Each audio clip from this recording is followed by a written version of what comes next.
If you feel like you haven't felt truly rested ever since you entered fatherhood, today's video is for you, since I'll be explaining what is chronic dad fatigue, why you're always tired, and most importantly, how to turn that around.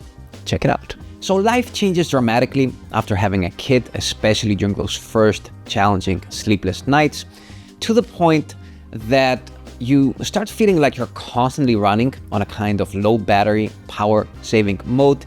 And although your body can handle this in the short term, when you continue to operate in this high stress mode for too long, it starts to turn into a chronic condition with serious repercussions. Just like running your phone on 10% battery all the time, eventually your battery can't even hold a charge anymore and it's constantly drained. The energy system that keeps you running in these stressful times is called the HPA axis, and the way it works is by fueling you with cortisol, adrenaline, and norepinephrine. And although this system has an evolutionary purpose and it can be very handy in extreme scenarios, chronic activation of it eventually wears your body out. Chronic dad fatigue symptoms include feeling like you're always dragging that weight that is keeping you from being the active and present dad that you want to be. It includes a constant struggle to wake up in the morning feeling again heavy or like you're trapped in quicksand with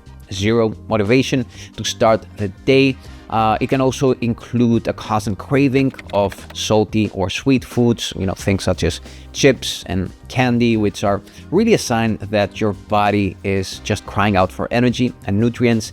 And besides being bad for your waistline and making you even more sluggish and unhealthy, these also become behaviors that you role model to the rest of your family. It involves constant stress that can make every minor inconvenience feel like a catastrophe, making you argue with your partner or even worse, snapping at your kids over basically nothing. Chronic dad fatigue can also lead to feelings of disconnection, maybe also a difficulty of enjoying things that you once enjoyed, and also a struggle to focus on and remember important things.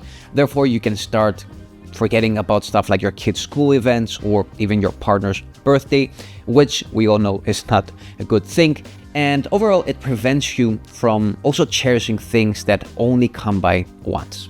And lastly, it can cause a lot of trouble with sleeping. Even though you might be feeling bone tired, your mind, oftentimes will just keep racing at night, leading to pointless behaviors like drinking alcohol, binge watching TV shows, and more unhealthy late night snacking.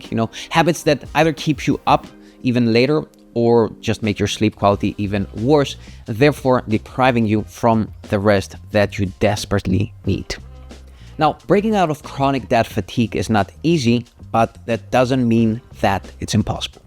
For starters, it takes understanding what adds energy to your body and what takes energy away. Observing things such as behaviors like staying up late on your phone and doom scrolling on Instagram is an energy drain, but also realizing how healthy fuel plays a positive role. For example, choosing an organic apple and a handful of raw nuts over a mocha cookie crumble frappuccino from Starbucks, is an a lot better choice.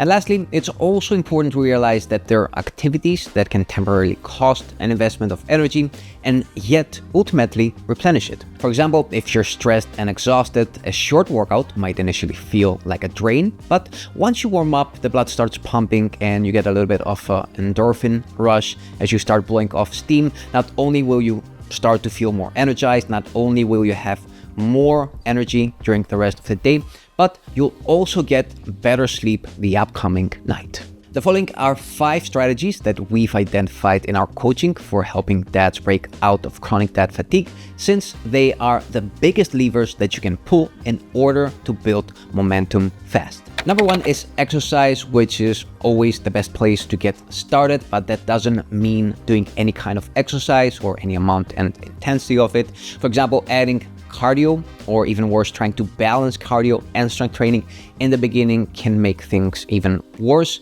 Instead, a combo that works a lot better is incorporating proper strength training with just a few extra steps in your day. These 2 habits will help you boost your metabolism and energy levels while improving sleep and reducing stress.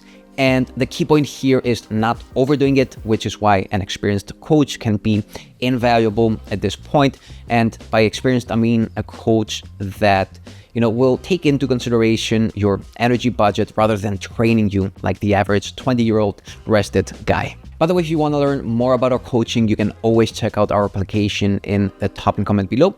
Or if you prefer to do this on your own, make sure that you subscribe to our newsletter. It's completely free, and we are actually working right now on something related to the topics that we've been covering lately. So again, the link is in the top and comment below. Subscribe and stay posted. Especially when you're chronically fatigued, how you fuel your body makes a night and day difference. This means making the following key changes. Number one is avoiding liquid calories. This means, sodas, coffees with extra cream, extra sugar, or whatever people put in their coffee nowadays. With caffeine, you want to limit energy drinks and coffee to max 2 portions a day, spacing these at least 8 hours from bedtime, and using them mainly to motivate yourself to move, to exercise, stuff like that. With alcohol, you want to limit that to no more than 1 to 2 portions a week.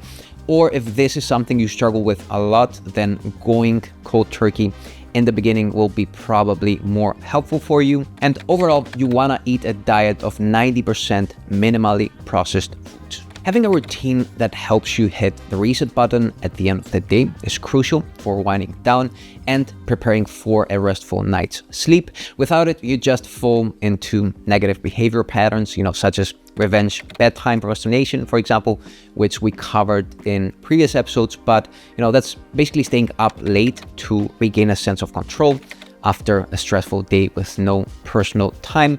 But, this only perpetuates a cycle of less sleep and feeling more fatigue and having even less time for yourself. Therefore, having a routine that helps you decompress and clear your head as you switch from work mode to dad mode, helping you be more present and spending more quality time with your loved ones is very, very important. Obviously, everyone's wind down routine will differ a little bit, but we recommend experimenting with the following activities. Number one is making sure you disconnect from work once you're done with your day. Some ideas here involve turning off your phone's Wi-Fi, or at least work-related notifications such as email and Slack and whatever chat communication you might use with your colleagues, shutting down your laptop and your home office doors. Whatever it is that you consider important, just do it. Number two is a short 20-minute outdoor walk, which can be enough to clear your head and help you let go from a stressful day. Next, you also wanna make sure that you make a conscious effort to spend quality time with your family, playing with your kids, ideally engaging in activities that both of you can enjoy, but most importantly, trying to be fully present while doing that. This way you hit 2 birds with 1 stone, strengthening on one hand your bonds with your family, while also, again, leaving a long day behind you. I also like to think of this as a kind of dad meditation, since the key point here is being as fully present as possible. Again, keeping your phone away, turning off all those notifications, and doing your best to cherish every single moment of this time.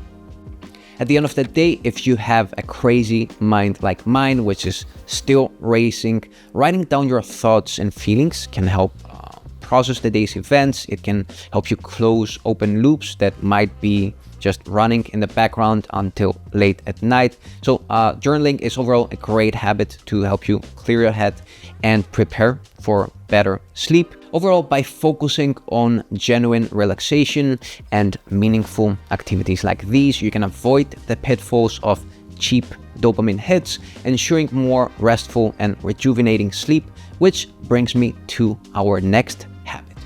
Good sleep is obviously essential for overcoming chronic fatigue. A common mistake a lot of people nowadays make is tracking everything obsessively, which can lead to opposite results, something also known as orthosomnia. According to the Sleep Foundation, orthosomnia is the obsessive pursuit of optimal sleep driven by sleep tracker data, which paradoxically leads to worse sleep.